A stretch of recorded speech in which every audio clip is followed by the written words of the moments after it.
এই 4টা দিন যেহেতু মাত্ৰ আমাৰ হাতত আছে, তাৰ কাৰণে মই যুৱতী ইউথ বিলাকক মই আমন্ত্ৰণ কৰিছো, অনুৰোধ কৰিছো, যিমান যুৱতীয়ে এতিয়া অন্তৰেদি হাগ্ৰামা মহিলাক ভাল পাইছে, নাঙ্গল পাৰ্টি এই বিপিএফ দলত সোমাবলৈ সাজু হৈ আছে, তেখেতসকলক দেৰি কৰিব নালাগে বুলি মই কৈছো।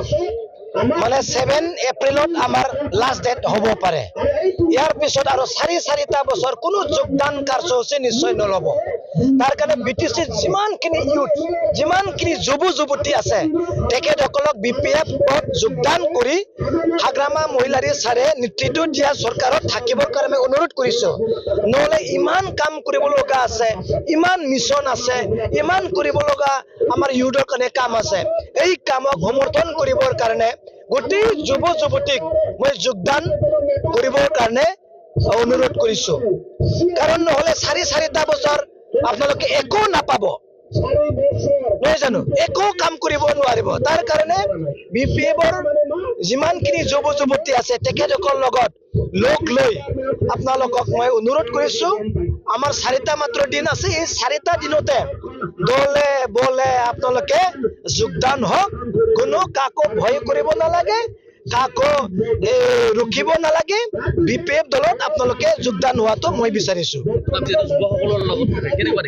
এইটো একো ইছ্যু নহয়, একো ইছ্যু নহয়।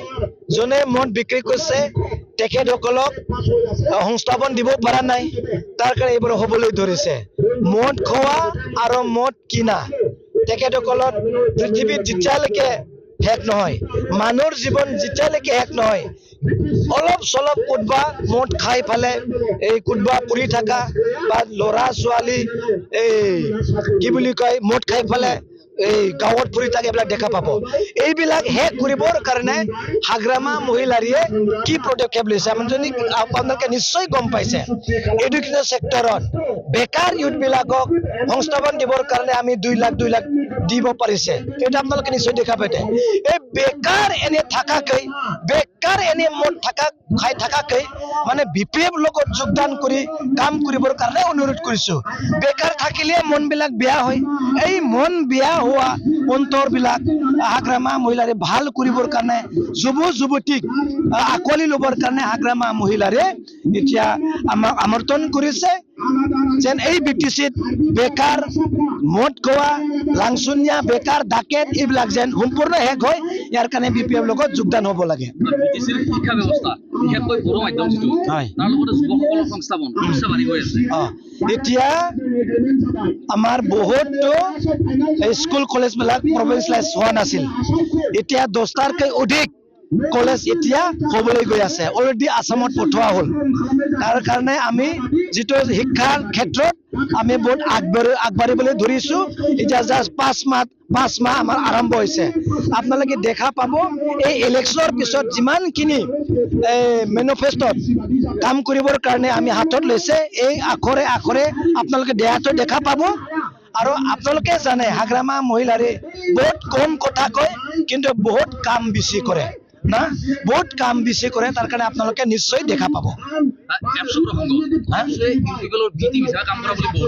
এপছুটো আগত পৰাই যেতিয়া নেকি দীপেন বড়ো ডাঙৰীয়া বা প্ৰমোদ বড়ো ডাঙৰীয়াই এপছুক নেতৃত্ব দিছে, এই সময়ৰ পৰাই আজিলৈকে 10-15 বছৰ হ'ল ৰাজনীতিক মিটিং কৰি আজিলৈকে ৰাজনীতিকৰ চব সময় আহিছে। সদায় যেতিয়া নেকি এপছৰ এটা পাৰ্ট, এটা জেনেৰেশ্যন যদি শেষ নহয়, ৰাজনীতি দলক তেখেতসকলে নিয়ে। এতিয়া এটা জেনেৰেশ্যন আহি আছে, তেখেতসকল আহিলে এপছৱে ৰাজনীতিকৰ পৰা কমকৈ আগভাগ ল'ব, কিন্তু বৰ্তমান এপছৱে আমি ৰাজনীতিকৰ আগভাগ লোৱাটো দেখিবলৈ পাইছো।